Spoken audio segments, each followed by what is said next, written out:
Welcome to Baseball Biz on Deck. I am Mark Carbon, and with me, of course, is Mr. Matt Germain, and we are here to unravel what's happening in the wild world of the Tampa Bay Rays, because I don't know. It's one big twisted ball of multicolored yarn, and I am telling you right now, every time I think I understand what's going on with this team, I find out I am wrong. Hey, Matt, how you doing, brother? I'm good. I'm wearing my auctioneer's hat, and oddly enough, there's only one person at the auction apparently. Do you have to go through the whole spiel? Do you have to talk fast, or you just keep amping up the price to the same person? How does that work when you're trying to get the best deal? I don't get Oh, I don't know, brother, but evidently there's one serious buyer for the Rays. it. Right. Anybody who's been following anything with the Rays has already probably heard this news. And it came out today, like so many things, it just seems to emerge from nowhere. I mean, okay, preparing for today's show, man, I'm looking, okay, we can talk about Devers. Well, I was thinking that we can talk about the All-Star game. I'm talking about that. And talking. There are so many different things, brother. And then this pops up. I was snoozing. The missus picks up the phone, calls me, and says, "Hey, Hmm? something's buzzing about the Rays. You might want to check the news on this." That's a good wife right there. She's a great wife. Carrie. So Carrie gives me the Rays alert. It isn't a little notification on the phone. It's a ring from the missus. And lo and behold, I'm not stunned by anything anymore, man, but still. So there, let's kind of give a brief explanation. There is a businessman in Jacksonville, a real estate investor, we'll call him that. And then he has some other folks up there as well, and supposedly some Tampa business people who are working together who are in communication with the Rays about purchasing the team. Now, this is something actually that the Rays put out in a press release as much as anything else. It was across MLB also. It is interesting because a couple of things. I'm thinking, okay, Jacksonville, would they move the team? That's one thing I was wondering about. Two, say, okay, who are some of these other folks that are with him? And let's see if I can bring that up here real quick. Okay. All right. Florida developer Patrick Zalupski. Sorry, Patrick. I'm sure I'll get it wrong a couple more times. Florida developer Patrick Zalupski, a Jackson real estate developer, and his organization is Dream Finder Homes. And by the way, that connected my head. I keep thinking, what was it? Oh, the Orlando Dreamers, But so there's a couple of dreams going on out there. Let's hopefully maybe this one we can wake up and there's something nice waiting for us besides just a hot cocoa cup at the end of it. But what really did intrigue me was one of the other folks that part of his group that they mentioned, a gentleman by the name of Ken Babby, and he's founder and CEO of Fast Forward Sports Group. Now, I don't know if you had a chance to look at this yet or not, but he's involved in the game. Now, as part of that sports group, he has two teams that he's also the CEO of. The Jacksonville Jumbo Shrimp, which is a AAA team for the Marlins, and he's also the CEO for the Akron Rubber Ducks, which is a AA affiliate of the Cleveland Guardians. So we have somebody who's worked with teams, even at a AAA level as an owner and who understands some of the game. I like that part already. Not knowing enough about the primary person they're talking about, Mr. Zalupski. We'll figure it out by the end of the show. And that gives me some hope that this will actually happen and it will be done in a way that the Rays stay strong. And really, that's where my main focus is in this entire fiasco. I'm like, okay, I had some sympathy for Stu Sternberg because he has done a good job in terms of managing the front office and in terms of putting a good product on the field, right? Generally. So that is what I grew to love about the Rays through the time that I've monitored them very closely. The thing that's been missing is the final link with the fans by making a firm commitment in terms of the stadium, in terms of sorting that out. And there was so much What probably should have happened behind closed doors, dealings being done out open in the public to put pressure on certain political aspects, and probably was done the wrong way. And it's a lot of the same thing that another New Yorker did down in southern Florida in terms of Yeah. Jeffrey Loria. And I'd like to start there, really, Mark, is to say, okay, we have two business guys from New York, right? One of them got a $160 million loan interest free from Major League Baseball to purchase the Miami Marlins. At the time, I think it was the Florida Marlins, right? He gets the city to build him a stadium, right? And then he sells them for $1.2 billion. That's a heck of a deal after you've been paying on an interest-free loan for I don't know how many years. And each year, just like Stu Sternberg, he was pocketing tens of millions of dollars in revenues that were going to that franchise because they were a quote unquote poverty franchise. So we have the other one was just Stu Sternberg. He pays 200 million for the Rays, and he, I don't know what the financing was on it. He ends up not building them a stadium, and he still gets 1.7 billion dollars for that franchise, regardless. So even though Loria is made a lot of people angry, and there's a lot of people who really truly hate him, including myself, because I saw what he did to the Expos, Yeah. and the way that happened was just atrocious, and it still burns me. And Major League Baseball is involved in all that, and so it's not just on him; it's the whole ownership group of Major League Baseball that's involved in that. But all that to say that I think there's more. I understand why Stu decided to accept, basically, is what I'm saying, because he's getting an even better deal than what Jeffrey Loria got after he got them the stadium deal. So it'll be really interesting to see if they do pay that 1.7 billion. We'll never know how that's spread out over how many years and how it's financed and all that, yeah, craziness. But it'll be interesting to see how much they're then able to get out of Tampa politicians Mm. in terms of, because so long the vaults have been closed. So are the vaults now creaking open? It's like the Price is Right. You've got those three numbers right. The vault cranks open, and and next thing you know, there's millions of dollars sitting there ready to be taken by Mr. Patrick. Well, you talked about saying the connection with the city and the development around there. It was interesting how some of these stories fell out. I think last week you were talking about how Jane Castor had said let's see, what can I find it here? The Tampa Bay Rays are part of this community and we want them to stay right here in Tampa Bay, said Tampa Mayor Jane Castor in a statement provided by a spokesperson. We're optimistic that any new ownership will recognize the passion of our fans and the value of keeping the team rooted where they've been supported from the start. Well, that sounds great, but when is she going to find herself in a similar situation as the mayor of St. Petersburg, where they're saying, hey, we'd like to build a stadium here and we'd like you to pony up a lot for it. And by the way, we would like not just the stadium territory there with, of course, if Daryl Shaw is part of it, we want to go ahead and have business development around there that we want to make sure that the city helps us with. So I don't know. We'll see how that plays out. But I'm verbally, and she seems to be pretty good about whatever she says around here. I got to tell you, I like her. But Mhm. I think that that's sort of an endorsement of the whole thing. So we'll see what comes from that. Right. And the more counselors and the more, people you get on your side, the easier that all becomes. And there's other ways. Like I know when things were going on in Montreal, there was other ways you can help, right? And by making taxes lower on the stadium itself, on making businesses that operate within the stadium a different taxation, scheme, by having different sources of transportation available for free or at reduced rates, et Yeah. cetera, et cetera, et cetera. There's a whole, gamut of ways you can actually have monetary input, without actually putting any money in. You know what I mean?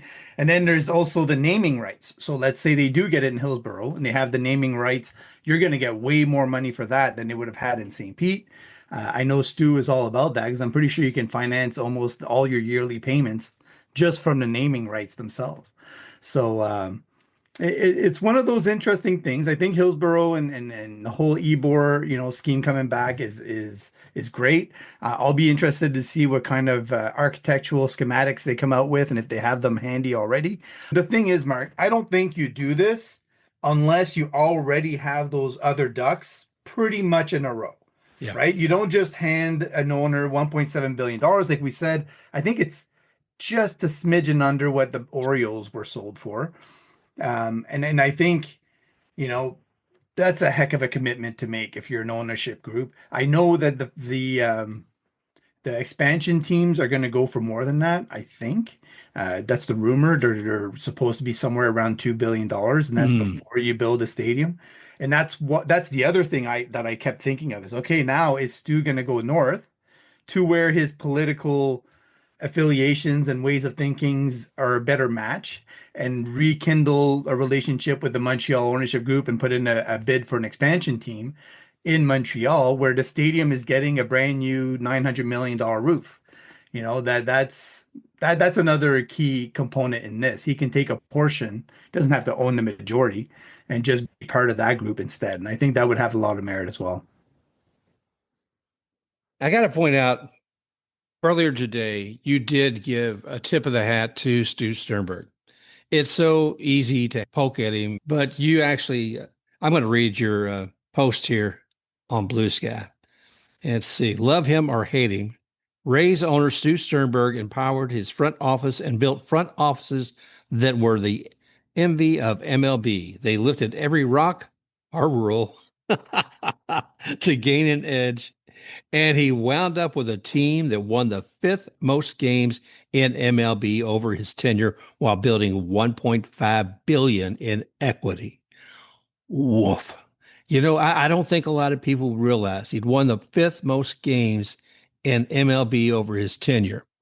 It's insane to think to consider that and know like we're talking about a very competitive group of teams. They're not and like you're talking about storied franchises, the Cardinals, the Red Sox, Braves, all these franchises that have been around for a very, very, very long time and have a core of learning that's been inherited over decades, and they have all the allure to go with it and all the old greats hanging around and rubbing shoulders and trying to spread their wisdom. The Rays didn't really have that. And so for when he took it on, not only did he have a stadium that everybody hummed and hawed about and all the headaches that went along with it, but I have to imagine that it was hard for him to attract top talent at the beginning. Oh, yeah. And the fact that he was able to do it by going with the young people and identifying the right ones that were going to hold, like honestly, you look at the long line of people he brought in with the Rays, he's built that entire piece of the puzzle that a lot of teams probably overlook, right? George Steinbrenner is probably going, yeah, maybe I did some things wrong over my tenure because he probably could have hired some different people and had different ways of thinking than he did that probably would have paid off because the Rays found a way to empower the front office like nobody had ever done before. And I still say they are the standard in doing it, even though Andrew Friedman's doing a great job in Los Angeles and Alex Anthopoulos is doing great in Atlanta. I do think the Rays are still the standard that most teams look up to because they can do so much with so little Oh, yeah. and they can spin on a dime. If something goes wrong, they know how to address it. They've already got a plan in place. They already have another piece going. And that's something that not a lot of other franchises had. And the Jays are still trying to learn that the hard way. So, yeah, I had to tip my cap to him because to me, it's been fun to watch. And I don't know that the next group is going to be as successful. I'll wait and see. But we'll see how long everybody sticks around and we'll know if things are going astray if Kyle Snyder ends up leaving the team. Right. Ooh. Yeah, yeah, yeah. I can't.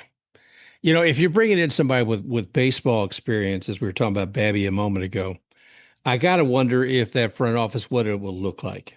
Will Eric Neander still be seen there? Will he be retiring from that? Will he have set aside enough cash? Maybe he's looking at getting a partnership into another team, with expansion. I don't know. I feel like if I look at Eric Neander as a key piece, one of, if not the key piece of the Rays organization. And I guess won't say a point of concern, a more curiosity of what would evolve with the new ownership, and when especially when you reflect on what Stu did. And in those first years were hard, man. I can only wonder what the very limited amount that they were willing to spend, and not having had a farm system in place to build up players. And those first few years were hard. And it wasn't until I guess the Pinella's years when he was managing that was starting to crack open. But even then, they didn't give him any budget to work with. But it was I think he forced the situation, if you will, for them to spend more and to look at doing more. So when Madden came in, finally there was a groundwork. Well, I guess what I'm looking at here, Matt, is we've already got a groundwork now. Well, the new guys want to come in and establish their own, once they buy the Rays. That's my fear. That's my fear. And that's what happened with Alex Anthopoulos in Toronto. When the new ownership group came in, or the new front office staff, which was the case at the time, Shapiro came in as president, and he wanted, somebody from his side to have control. And he wanted some control over transactions and everything else. And Anthopoulos said, no, I'm not having that. Like, I've earned the right to have the final say on these moves and these transactions. He got the attendance up by 2 million fans a year. And so he felt like he had proven himself. And I feel like Eric Neander has more than proven himself. Oh, yeah. And so if they start trying to take away some of that power, some of that transactional, because right now, just as a what if scenario, the Rays don't have a GM. They have a president and they have 4 assistant GMs, but they don't have a GM. So what happens if the new ownership group comes in and says, "Oh, we want to put in a GM and he's going to get final say"? What does Eric Neander think of that? And what do the 4 assistant GMs think of that?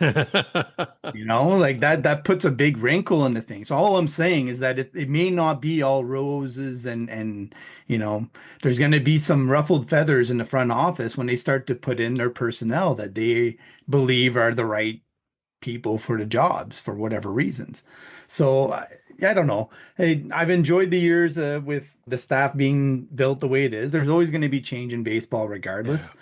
But I think my personal immediate thing is to say, okay, well, where are they playing next year? We don't even know that. How are they going to handle the Trop lease and that conversation with St. Pete now? Is that group able to lean differently on them because of their political might? Like there's a lot of things in play here that we may not be privy to. So they may be able to close the books on St. Pete once and for all, because like I said, they probably have some ducks in a row that they want to play in Tampa. Yeah, I wondered with new ownership, you say, well, I hear in some places they say they won't honor contracts where somebody it's a new administration comes in and says, we won't. I don't know that you can do that in real world. I know they do it politically sometimes around here, but can you imagine though, seriously, if new ownership tried to negotiate something with St. Pete to break that 2028 deal Right. that would allow St. Pete to say, oh, good, I don't have to do anything with the Trop, right? So is that going to happen? I mean, I think that's what you were alluding to a moment ago. Right. So I don't know. I hope that's the case, because the Trop, I just think anything to do to sustain that property is a mistake. And, how many other buildings have we raced to the ground and built something new that made sense? It is time to do that with that area, whatever else you want to build there. I don't think it has to be another baseball stadium, but it is interesting to me, the people who felt like that there may still be a possibility for the Rays in Ybor, because the timing seems so weird, Matt. I mean, when it was yesterday that it comes out about Daryl Shaw saying, yes, here's the stadium and here's where we're going to put it for the women's, soccer league, and it looked so great and so strong. And then a councilman who was on another radio station today was saying, well, I talked with Daryl Shaw 2 weeks ago, and he said that maybe we put the Rays there instead. I don't think that's going to happen now after Shaw went ahead and wrote this whole piece out. So we will see, my friend. The other question I have for you, Mark, is okay, we have 2 scenarios, or actually, I'll say 3. So we have the Rangers and the Royals, who were sold or bought recently, and both of them went on spending sprees. Okay, so to speak. I know the Royals was to a lesser degree, but for them it was a spending spree. Right. And then the Orioles were sold and did absolutely nothing. So where are the Rays going to be, between those two Hmm. values? Like, what would you bank on? No, like reading the tea leaves of what the ownership group actually looks like. If we have a whole new ownership group, I think they'll spend money. Hmm. I think they will come in and they will spend money. I really do. Because you want to get out of the gate and you want to get out strong. I don't think we're going to be Steve Cohen strong. With Hmm. the guy who owns the Mets and put it out, who's paying 220 million a year. We're paying less than 90, I think. I can't remember the exact number, Yeah. but I do think that they'll find a way to spend money, especially if Neander is gone. But the strength, they have to understand the value of what they already have in that farm system and the ability to build up. I'm looking right now. I'm thinking, who's down? Okay, Chandler Simpson's been is down right now. Trey Morgan, who's been injured, we're going to see him coming up, I believe, and some other ones as well.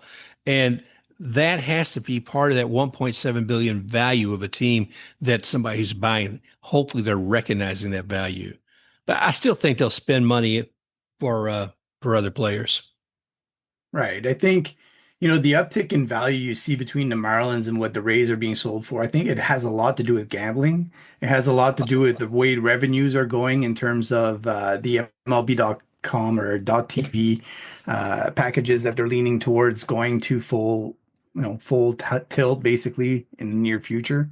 It has a lot to do with the merchandising that they have now and the different, revenue streams that they have compared to what it used to be. But I do think it's intriguing to think, if even if they could lift the Rays into the middle of the pack, how those years that the Rays have been in the playoffs, what would that have meant for the final push, right? Of being able to make some of those deals that ended up being turned down because of money. So yeah, it'll be interesting. And also, I don't know how you transfer Wander Franco's contract from the old owner to the new owner. That has Oh, to be complicated. And then do you extend Junior Caminero? Do you make a big splash like they did with Wander with Junior now, and make that one of your first moves as a new ownership group, just to put a staple on things and say, "Yep, we're going to keep our stars around. You can buy a jersey, you can buy a hat, you can do whatever you want to do." And are they going to keep the grit and glow in Tampa? Or are they going to change that up? So now it's going to be like a jersey with a Cuban cigar and a Cuban sandwich on it somewhere. Like, what is going to be the big thing for Ybor? So it'll be interesting to see what kind of shakeup they do to the team in general. wow. Well, Matt, I started out this show with new music Hmm? and stomps and claps. And I didn't think again, I didn't see this coming. I don't know if anybody saw this coming. There's always rumblings about somebody interested in the Rays, and the Rays are, saying, no, no, no, it's not going to happen. But this changed everything. The reason I was picking this new music at the beginning, it's forceful, it's powerful, and I'm looking at it as a march to this year's World Series and certainly to getting into the postseason. So it was so easy I think a lot of people were ready to write off the Rays even like a few weeks ago. But what was it? Before last night's game, we were 19-6 for 25 games. Mhm. And then last night we took a hit on Baltimore. And right now it's not looking good. It's top of the third and it's Yeah. 8-0 Baltimore. But It's this team terrible. still is strong. We're seeing it looking really great. They have been scoring, I think the average is like 6.5 runs a game before last night. Mhm. Hopefully they'll make some amends here and not get completely killed tonight. But it looked like Taj must have had a tough beginning. I didn't see the all of it. I'm looking forward to this year, man. We got the sports. Let's see, we got the All-Star voting going on, and looks like two of our guys are right up there at the top. Mr. Aranda, well, not the top, but are right in the top contenders. We'll say top 4 or 5, and it's Aranda and Brandon Lau, so first and second base. Yeah, I put out a post today about Aranda just because I think, sometimes it's fun to look at the players and say, okay, what kind of value are we getting for some of these guys? Because you kind of, you take it for granted sometimes that some of these guys are making league minimum. Yeah. So Corbin Carroll and Rafael Devers both have the same exact value this year offensively as Jonathan Aranda, right? Corbin Carroll has an 8-year, $111 million deal. Rafael Devers has a 10-year, $313 million deal. And Jonathan Aranda is making 767,000, right? But when you Yeah. talk about how the Rays do it, Hmm. this is how they do it. It's not going to be the mega stars coming over and doing the work for them. They're going to find their own and develop them and try to piece things together. And sometimes you have pleasant surprises like this. So I don't know if they'll ever do an extension with Jonathan. I think they'll approach him about it. And if he's willing to take a team-friendly deal, probably they'll get it done. But he's making life a little bit harder on them because I think he starts arbitration in 2027. So he's got Ooh. 2 years. If he does this for 2 years, he's going to get paid. Like he's probably not extendable because he'll price himself out as a first baseman. So it'll be interesting to see how they handle it. My hunch is they'll probably go year to year and just play it as is. They have enough first basemen coming up that they don't have to overstretch themselves in the budget on that position. But if he can ever pick up second base again and Mm. become that, piece that can handle that in that way, and Brandon Lau moves on, then all bets are off. Maybe they'll look at an extension. What did you think of the Rafael Devers transaction? Oh, all I can think of is how happy John Boy and all the Yankees fans must have been when they heard this. It must have just elated them beyond belief. I think that Devers, he was clear about how he felt about things in Boston, and they said, "Guess what? You work for us. There's a contract, and you can either go where we tell you, or we'll just send you somewhere else." Yeah, I'm having a firefight right now in Blue Sky about it with the Red Sox fans. They're all in an uproar, and I'm like, what are you talking about? Like, if I had a cancerous player on my team, and I understand, I'm not saying he's a bad guy. I would love him on my team. No problem. As long as you're on a team that communicates well with them and lets them know what's what. But this whole thing about having a chip on your shoulder and not being willing to move positions is BS. Yeah. You're getting paid hundreds of millions of dollars to play a game. If the team tells you that the best thing for the team is to move to that position, you move to that position. You say, "Yes, sir. Thank you very much for paying me obscene amounts of money to play a game." And you move on. And the fact that the Red Sox fans don't understand that, especially when they have Alex Bregman, who's going to take his spot at third base. I mean, come on, look at the young core that you have coming up and all the young players. Roman Anthony's going to get those at bats. That's a bad thing. That's going to make you worse, really? No, it's not. And then they've completely overlooked all of the prospects in the deal. Everybody's focused on Devers. Okay, what bat are we getting back? They're getting two arms.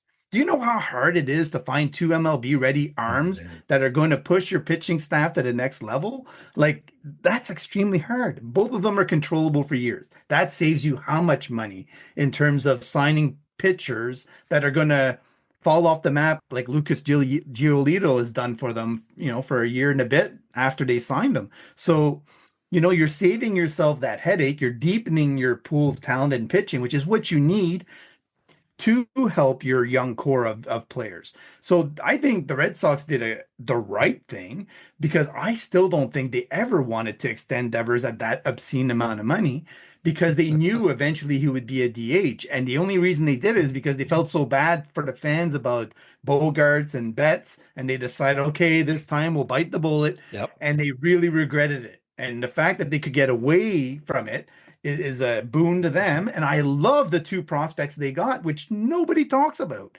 Yeah. Like they don't talk about them. Haven't they learned by watching the Rays that sometimes the prospects are the biggest piece? you know, Nobody remembers Shane Baz being the player to be named later in the Tyler Glasnow deal. They just focused on Glasnow. I was like, no, Baz is the guy. He's the piece. Anyways, and that's what I feel about the Devers trade. I think when you're looking at it 3 years from now, sure, the Giants may do well with Devers. I'm not discounting that at all, and he's going to take their lineup to a new level, and it's great for them. He's willing to play first, apparently, and he'll do well in a team with Willie Adames. I think they would love playing together. I think Oh they're my both kind of gosh. personalities that are going to mesh together. So all the power to them, and they needed a 30 home run bat. But for the Red Sox, I think it makes them a more formidable adversary. Hmm.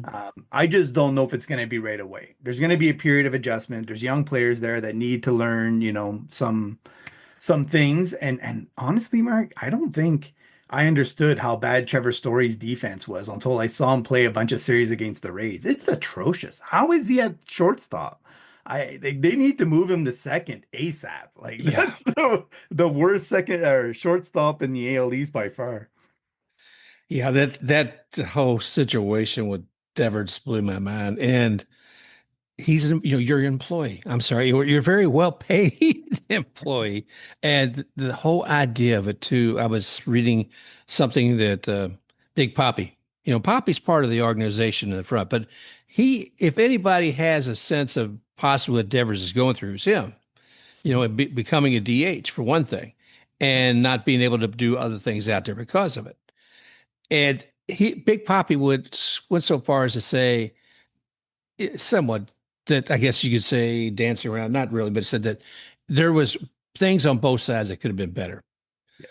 But, but guess what? He says, you have to understand this is the team that you're working for.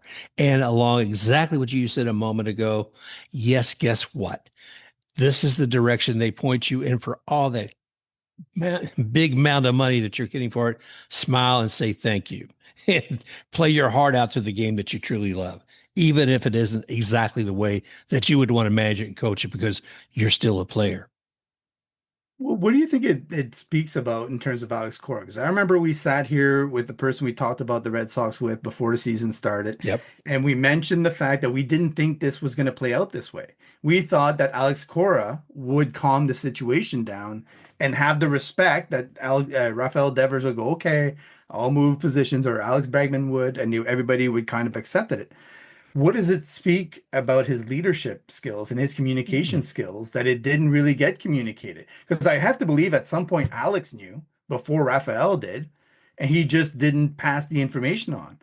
Did he think that something was going to happen and stop it from happening? Did he think ownership wasn't going to follow through and force his hand?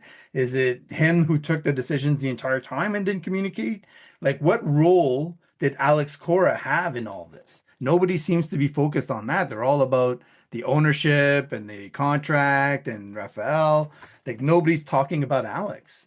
And I think that's a big, I can't see Kevin Cash not like, I think Kevin Cash would have flown to wherever that player was and had the conversation with them and said, you know what, this is what we're looking at for next year. We need you to do this, consider this. We're just letting you know in advance.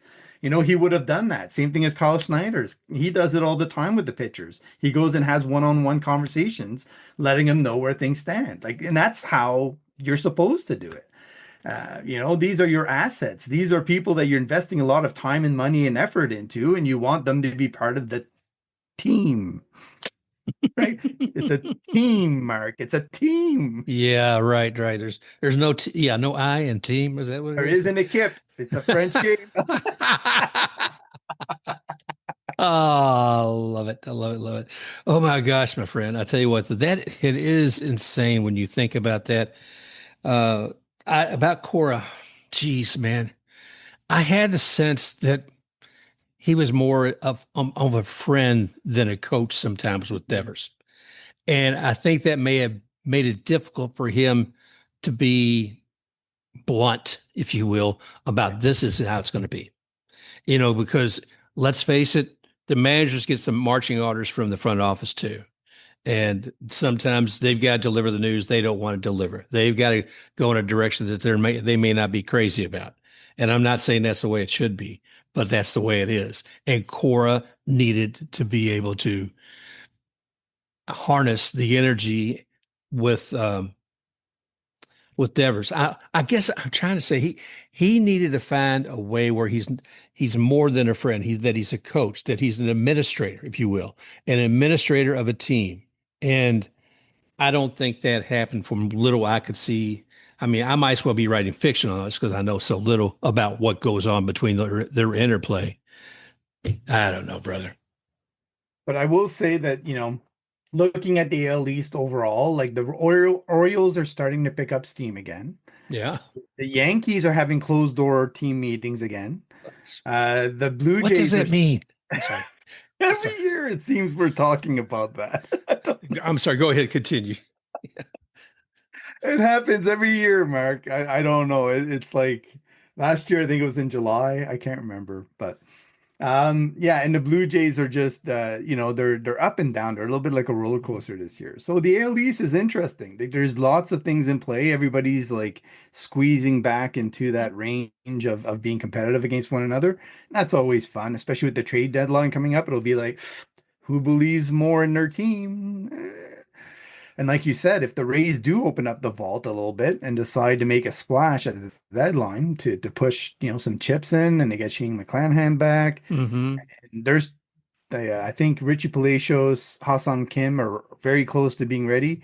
Nate Lavender should be coming back. He's one of those other arms that they got back from the Mets. And he'll be forced. He doesn't have any options remaining, I think. So once his rehab starts and he ends up being on the way, I think the clock begins basically where they have to decide what to do with him on a 40 man. Right. And he was an intriguing arm as well. So they have reinforcements coming on top of the guys in AAA like Gibson and Boyle and everybody else. But yeah, it's really interesting to look at Major League Baseball as a whole and see, the A's, they're in Sacramento, but they're going to get their Vegas thing. Now the Rays seem to be finalized. So is expansion around the corner? That's going to be the next, maybe by the All-Star game to decide to make some sort of announcement. Well, I gotta believe that Manfred will be pleased as punch once pen is put to paper and it is signed with the new ownership of the Rays, because that means I think he will be able to focus more on expansion, and that's his baby. I think he has to get that done for his legacy. He has his little checklist, and I'm sure that's on it. Yeah, absolutely. You were talking about the the Orioles doing a little better. Boy, I tell you what, I don't mind if they get better, just not on our time. And last night they beat us, and right now I think it's 8-1. It's like what, the fourth inning, I believe. Jeez, Pete. Well, if it's any comfort, Mark, we're facing the Tigers and Orioles after this, and then we get to see the same guys over again against the Orioles. Their matchups are exactly the same for the first. Oh, They we'll get know a how to play. do-over. Yeah, well, there you go. Can't wait. Oh, geez, there's something going on. I'll find out. Maybe I'll bring it up next week. There's something about some changes to Camden Yards, and Really? yeah, which to me it's almost like, yeah, we're gonna put an annex gift shop at the Vatican, okay? So over, yeah, move some of that Michelangelo stuff over there. Yeah, okay, good. I don't know. I mean, to me, Camden Yards is one of those things that just has such a great feel about it. So I'm not sure what all they're going to do, but the new owner, he put his bobblehead out there. I felt like it was kind of a strange vibe. And then Brandon Hyde being let go. It's a weird year for the Orioles, but it looks like they're, like you said, they're catching their juice now. Yeah, what they could do in Baltimore, really, I love Camden. I wouldn't change much about it at all. But No. the area around it, I could see them building up, some things that are more uh, hanging out shopper friendly. Like you do have to go out a little bit of a ways to get to bar areas and to more happening spots. There's the ones that get busy right before, right after the game, but other than Hmm. that, they're not really, things that would maintain your interest long term, basically. So yeah, I think there's opportunities there for him to grab onto for that. But Camden itself, I loved it. I spent Oh the yeah, whole weekend there, and it's great. it's beautiful. It's beautiful. Well, let's hope our boys can take them down the night. I mean, the great thing about the Rays is they do play aggressively, And it's Wednesday right now, but Tuesday night watching the game, we were making some aggressive base stealing that just didn't work out. And I felt like that was a big part of where we failed last night. But it's Yeah, they're chipping away here. They're up to 8-3 now, and they had Ooh. but the inning before they had the bases loaded and Yandy popped out. So they had the opportunity to actually chip in even more. So I wouldn't let up on the Rays yet for this one. It seems like the Orioles pitching is just as faulty as the Rays pitching. Well, let's hope they bring it back. I have full confidence that they can, so we'll do that. Any other news or anything you want to cover, my friend? I will say, like you mentioned before, there's some guys coming back on the minor league side that are going to be ramping up things. So remember we had the talk with Kevin about Yonel Correct, the young guy that I said may have the best stuff in the Rays minors. He's on a rehab assignment now. So he's with the FCL. He's back on track. There's another couple of guys that are in the same boat. So Alex Cool and anyways, so all that to say that the system is getting healthier and healthier. They're getting further and further up above 500, and all four teams now are above 500. So the Mhm. Charleston River Dogs, after their 0-7 start, I can't remember exactly how bad it was, have chipped away and climbed back into it, and they're now, I think, one game out of the division lead. Jeez. So the Rays just keep winning, and like Kevin said, that's their motto: is to just get all those teams in the playoffs, get them as many wins as possible, and get the players used to winning. So it's great to see. All right, brother. It's fun times. Well, we want to thank you all again for joining Matt and I here today and another fun time talking about the Rays with something that didn't expect this morning. But thank you, Karen, for waking me up. No, guys. Oh, well, thank you all again for joining us this week. And Matt, I'll catch up with you soon and we'll have more fun next week. So thanks again, everybody, and we'll talk with you again real soon. And just a reminder, if you enjoyed this show, go ahead, like, and subscribe to Baseball Biz on Deck. Also, you can find Matt at matgermain.b Sky Social. That's Matt at matgermain.b Sky Social, or Mark at baseballbizondeck.b Sky Social. You may also find Baseball Biz on Deck at iHeartApple, Spotify, Amazon Music, and at baseballbizondeck.com. Special thanks to Scott Holmes for the music, Stomps and Claps, and to Helen Glennon for her shared news discovery with the show.